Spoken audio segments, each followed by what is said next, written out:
अंग्रेज मौर्रख अपने तमाम तर तासुब के बावजूद मजबूर हैं कि टीपू की तारीफ करें, लेकिन वो टीपू को जहां मौका मिलता है घटिया और जलील करने का मौका भी हाथ से नहीं जाने देते। टीपू उस वक्त की दुनिया के अजीम तरीन स्टेट्समैन भी थे। हमने उनकी वॉर स्ट्रैटेजी और वेपन टेक्नोलॉजी के बारे में बात की है, आइए जरा उनकी ग्लोबल डिप्लोमेसी पे भी बात कर लेते हैं। उस वक्त की तमाम सुपर पावर्स के साथ सुल्तान टीपू ने राब्ते कायम किए। उनकी फोकल पॉइंट ट्रेड और टेक्नोलॉजी थी। एक तरफ उन्होंने पूरी दुनिया से ट्रेडिंग पोस्ट कायम की, चाइना से वो सिल्क टेक्नोलॉजी लेकर आए, वेपनरी और एक्सप्लोसिव्स की टेक्नोलॉजी चाइना से लाई गई। उसके साथ साथ पूरे मिडिल ईस्ट, गल्फ, हत्ता के अफ्रीका तक उन्होंने अपनी ट्रेडिंग पोस्ट बनाई। एक तरफ अफगानिस्तान और रूस तक अपने तिजारती रास्ते खोले। ग्लोबल डिप्लोमेसी में तुर्की के सुल्तान से राब्ता किया, अपनी सिफारत वहां भेजी और तुर्की के सुल्तान से मदद तलब की। अफगानिस्तान और ईरान के हुक्मरानों से राब्ते कायम करके ग्लोबल रीजनल स्ट्रेटेजिक अलायंस बनाने की कोशिश की अंग्रेजों के खिलाफ। और चारों तरफ अपने स्ट्रेटेजिक, इकोनॉमिक, डिप्लोमेटिक और मिलिट्री इंटरेस्ट के लिए इस कदर ग्लोबल डिप्लोमेसी को शुरू किया कि अंग्रेज भी दंग रह गए। आप अंदाजा कीजिए, एक तरफ पूरी ब्रिटिश एम्पायर जिस पर सूरज नहीं डूबता, एक तरफ मैसूर का सिर्फ एक शेर जो छोटी सी रियासत में महदूद होकर बैठा हुआ है, और पूरी दुनिया में अंग्रेजों की मिलिट्री और डिप्लोमेटिक स्ट्रेटेजी को काउंटर कर रहा है। टीपू सुल्तान ने पूरी ब्रिटिश एम्पायर को डिफेंसिव पे डाल दिया था और उनको रिएक्टिव डिप्लोमेसी और मिलिट्री कैंपेन्स के जरिए टीपू की हर चाल को तोड़ सोचना पड़ता था। उनके पास वसाइल बहुत ज्यादा थे, नेवी बहुत बड़ी थी, और वो साजिशी जहन के मुल्क के अंदर वो गद्दार खरीदने में कामयाब रहते थे। ये सहरी के औकात आप तक पेश किए जा रहे हैं किनले के ताबुन से। इस्लामाबाद और उसके मदाफात में आज इंतहाई सहर 5:37 है। ये सहरी के औकात आप तक पेश किए गए किनले के ताबुन से।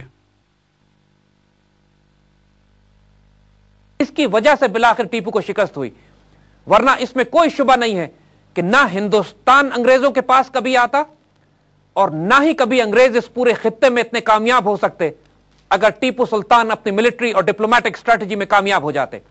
अंग्रेजों को बाकायदा तुर्क सुल्तान के साथ मुआहदात करने पड़े, क्योंकि उस वक्त तुर्की और रूस की जंगें हो रही थीं और तुर्की खतरे में था। इस हवाले से अंग्रेजों ने तुर्क सुल्तान की कमजोरी को फायदा उठाते हुए मजबूर किया उनको कि वो टीपू सुल्तान की मदद न कर सके। उसके बावजूद सुल्तान ने अपनी तमाम तर हिमायत का यकीन भी दिलाया। इसी तरह पर्शिया और अफगानिस्तान में टीपू सुल्तान की मिलिट्री डिप्लोमेसी और स्ट्रैटेजी की वजह से एक इतना बड़ा अलायंस बनने के करीब हो गया कि अंग्रेजों को इस पूरे खित्ते में खतरा हो गया। अंग्रेजों को बाकायदा मिलिट्री एक्सपीडिशंस लॉन्च करने पड़े टीपू सुल्तान की इस डिप्लोमेसी को रोकने के लिए। पूरे मैसूर में यूनिवर्सिटीज, कॉलेजेस और हाई टेक्नोलॉजी इंस्टीट्यूट्स कायम किए गए। उन्होंने अपने सिक्के जारी किए, अपने वेट्स एंड मेजर्स शुरू किए, अपना कैलेंडर जारी किया। पूरे मुल्क में ऐसा फलाह का सोशल वेलफेयर सिस्टम कायम किया कि मेजॉरिटी की हिंदू रियाया भी सुल्तान टीपू से शदीद मोहब्बत करती थी। सिविल कंस्ट्रक्शन में इतने बड़े बड़े प्रोजेक्ट शुरू कराए कि जिसमें बड़े बड़े डैम, सड़कें, स्कूल, पहाड़ी रास्ते और इस किस्म की कंस्ट्रक्शन जो उस वक्त नामुमकिन तस्वुर की जाती थी, वो टीपू ने शुरू करा के मुकम्मल कराई। सर वॉल्टर स्कॉट जो मशहूर अंग्रेज है, उसने कंपैरिजन किया है नेपोलियन और टीपू का, और टीपू को नेपोलियन के मुकाबले में ज्यादा अजीम जनरल और स्टेट्समैन करार दिया है। 1799 में उम्मत मुस्लिमा का ये अजीम तरीन बेटा और मुसलमानान हिंद की आखिरी उम्मीद शहीद कर दिया जाता है। टीपू सुल्तान की शहादत के बाद अंग्रेजों को अब हिंदुस्तान में रोकने वाला कोई नहीं था, और अगले 50 साल के अरसे में वो तकरीबन पूरे हिंदुस्तान पर इस तरह काबिज हो चुके थे कि सुल्तान दिल्ली बहादुर शाह जफर सिर्फ अपने किले तक महदूद होकर रह गया था। 1857 की जंग आजादी एक आखिरी मज़ाहमत थी मुसलमानों के लिए अपनी इज्जत और आबरू को दोबारा हासिल करने की। इसमें भी मुसलमान तकरीबन कामयाब हो जाते अगर गद्दार और हिंदू मुसलमानों की सफों से ऐन दौरान जंग अलग ना हो जाते। 1857 के बाद मुकम्मल तौर पर इंडिया ईस्ट इंडिया कंपनी से लेकर ब्रिटिश क्राउन के तहत दे दिया जाता है, और अंग्रेज 90 साल हुकूमत करते हैं, जब तक 1947 में 2 आजाद रियासतें हिंदुस्तान और पाकिस्तान वजूद में आती हैं। टीपू सुल्तान हिंदुस्तान के मुसलमानों और अवाम के भी हीरो हैं आज, और पाकिस्तान के हीरो तो वो हैं ही।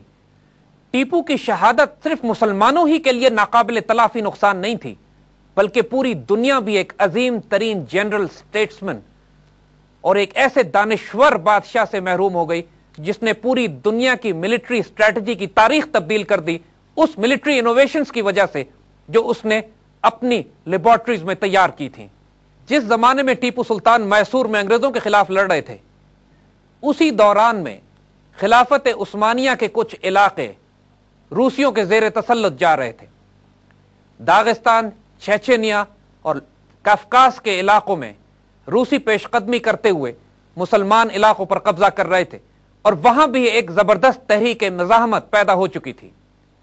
आइंदा आने वाले वक्त में इंशाअल्लाह उस तहरीक मुजाहमत पर बात करेंगे जो मुसलमानों ने चेचेनिया, दागिस्तान और कफकास के इलाकों में रूसियों के खिलाफ लड़ी।